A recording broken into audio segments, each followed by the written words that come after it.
దేహము బుద్ధి జీవుడు జన్మాలకు మూలం.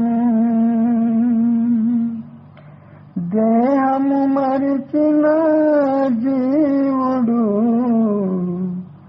కలుసు శివ కులము. కలసు శివ కులము. ఈ మాయా సంసారములో ఆసక్తమై ఈ జడము దేహము చూసి మదము అహంకారము నిలుపుకున్న జీవుడు మళ్లీ మళ్లీ జన్మాలకు కారణమైపోతాడు.